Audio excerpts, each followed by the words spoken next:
Welcome to a series called The End of Times, where we're going through the book of Revelation, verse by verse, to see what it is we can expect to happen in the end times. And we've reached this critical place where the earth and the universe and heaven had been decreated. It had just faded away. And then we get to the new earth, the new Jerusalem, the place that we all dream about going to. You know, when we look at the first heaven, it was more of a throne room. This heaven is a place for you and me. So we're just going to pick it up where we left off. I will say that this entire series was filmed inside a studio, and as soon as we cross this moment in time where heaven and earth had faded away in the new earth, God said to go out by the water and do it in the sunrise. So that's what we're doing. He's my father. He said to do it. I'm just going to do it. So the rest as we follow out, this is how we're going to film it. And I've been waiting to film too, because it's been overcast for about a week and a half. But here we are. It's a beautiful morning. So we'll pick it up where we left off. Revelation 21, starting verse 9.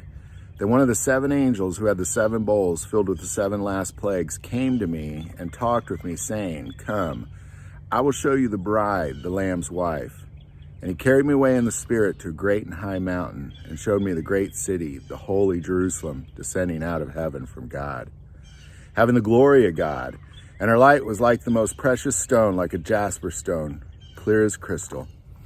Now I want to pause there, because before we get into the description of heaven, I don't want to lose track of everything we've done, because at the very beginning of the series, and many times throughout the series, I said you can't read Revelation like a book. It can't just go from one moment to the next. You kind of bounce around. You see this moment, and then again, you see it again later on. Now, so I want to talk about what's going on with John just for a second. It's important, because it says, then one of the seven angels who had the seven bowls filled with the seven last plagues came to me and talked with me, saying, "Come, I will show you the bride, the Lamb's wife." And he carried me away in the spirit to a great and high mountain, and showed me the great city, the holy Jerusalem, descending out of heaven from God. So I just want to kind of remind you, John was on the island of Patmos. Let's just kind of, because let's just keep track of John for a little bit, because a lot of times people, they see these, they hear, oh, well, he's just a crazy old man in a cave, or, well, where is he at? It's very important we understand, well, where is John in this moment? So we're going to go all the way back, because if we go back to Revelation 4:1, he's still on the island. After these things I looked, and behold, a door standing open in heaven. And the first voice which I heard was like a trumpet speaking with me, saying, "Come up here, and I will show you the things which must take place after this." Immediately I was in the spirit, and behold, a throne set on heaven, and one sat on the throne. So he's taken up in the spirit to the throne room of God.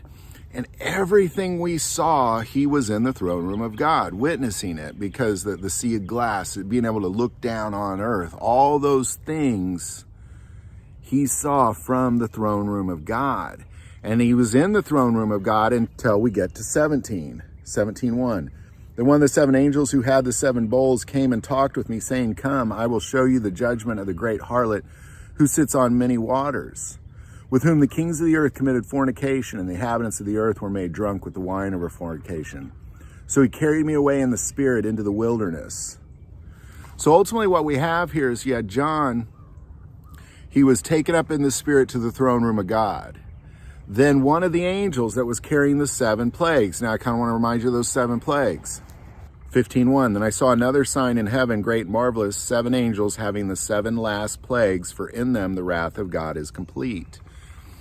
So ultimately what you have here is John was taken up into the throne room of God. And while he was in the throne room of God, he saw all the seals being broken. And then he witnessed these seven bowls, these seven plagues being poured out onto the earth by seven angels. And then it is in 17 when one of those angels, now these are the angels who are pouring out the plagues onto the earth, when one of those angels, now keep in mind, those are the final plagues. So these were some of the final angels really influencing the earth in such a way prior to Christ's return. So these angels, those angels, one of them carried him off into the wilderness. And then now one of them is carrying him up to a very high mountain. And we'll go back to 21:1. And I saw a new heaven and a new earth. For the first heaven, the first earth had passed away. Also there was no more sea. Then I, John, saw the holy city, New Jerusalem, coming down out of heaven from God, prepared as a bride adorned for her husband. And I heard a loud voice from heaven saying, Behold, the tabernacle of God is with men, and he will dwell with them, and they shall be his people. And God himself will be with them and be their God. Jump to 9. Then one of the 7 angels who had the 7 bowls filled with the 7 last plagues came to me and talked with me, saying, Come, I will show you the bride, the Lamb's wife. And he carried me away in the spirit to a great and high mountain and showed me the great city, the holy Jerusalem, descending out of heaven from God. You know, John was given this amazing opportunity to go into the throne room of God and witness all things. Witness all things.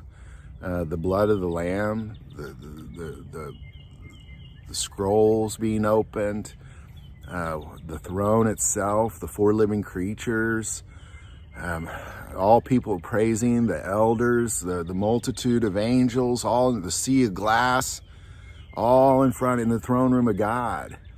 And then all of a sudden, after those bowls are all poured out onto the earth, one of them says, Here, I'm going to take you into the wilderness. I'm going to show you this beast. And he takes him and he shows him the beast. And he shows him the beast system and the Antichrist and the destruction of the world and the consequences of receiving the mark of the beast and the evilness of the world and the warring of the saints. And he sees all these things, the tribulation. And then he sees Christ's return. Then he sees the judgment, not the final judgment, but he sees the initial judgment on Christ's return of those who are still alive when he returns, and those who have been resurrected because they were killed in tribulation, the first resurrection. And then he sees 1,000 years of millennium, all from the wilderness in this moment. Then he sees heaven and the judgment, the final judgment. He sees the resurrection of every human on the earth that had ever walked this earth is resurrected from the sea and the earth, and they come and they are judged for this final judgment. And then heaven and earth fades away. And then one of those angels says, Hey, John, come, I will show you the bride, the Lamb's wife. And then he's carried away in the spirit to a very high mountain where he's able to look at the place that was prepared for you and me. It's a beautiful thing. And it's important that we kind of keep track of where he went so we can keep track of what it is we've seen in this book, because John is the one who wrote the story. He's the one who witnessed it and wrote it down. Every time an angel said, write this, he's the one who wrote. Every time somebody said, write that, he's the one who wrote that down. So we have to keep track of where has he gone on this journey. Most everything he saw was from the throne room of God. Everything else was just from some wilderness that he was carried off into. And now what we're seeing is from a very high mountain. And he carried me away in the spirit to a great and high mountain and showed me the great city, the holy Jerusalem, descending out of heaven from God, having the glory of God. And as we get into these next verses on just seeing, well, what is our final home, this place God has prepared for us? When Jesus said, I go and prepare a place for you, this is the place he has prepared for us. And I think it's important that we just kind of step back before we witness what that is and really just pay attention to what it is and where John is at and where he has been and everything that led up to that thing, because it is that thing that holds us into a state of hope during tribulation. It is that thing that does that. It is knowing that we have a loving Father who adores us, who has prepared a place for us, that even if we get our heads chopped off for not denouncing Jesus Christ, that this is our reward. And in addition to that, we get the crown of martyrdom to carry in there. It's the hope in all of it that's so incredibly beautiful. Then one of the 7 angels who had the 7 bowls filled with the 7 last plagues came to me and talked with me, saying, Come, I will show you the bride, the Lamb's wife. And he carried me away in the spirit to a great and high mountain, and showed me the great city, the holy Jerusalem, descending out of heaven from God, having the glory of God. And her light was like the most precious stone, like jasper stone, clear as crystal. Sounds like one of the greatest gifts anybody could ever give. Hope these videos are helping. Any thoughts or insight on any of this, definitely put in the comments below. If you like this video, click like and subscribe. If you feel called to support this channel with Patreon, that link is also below. But the most important part of this channel is we take prayer requests, so please don't ever hesitate to send that in. Thank you for watching this episode of God, Family, and Guns. And as always, love God, love your family, and love guns.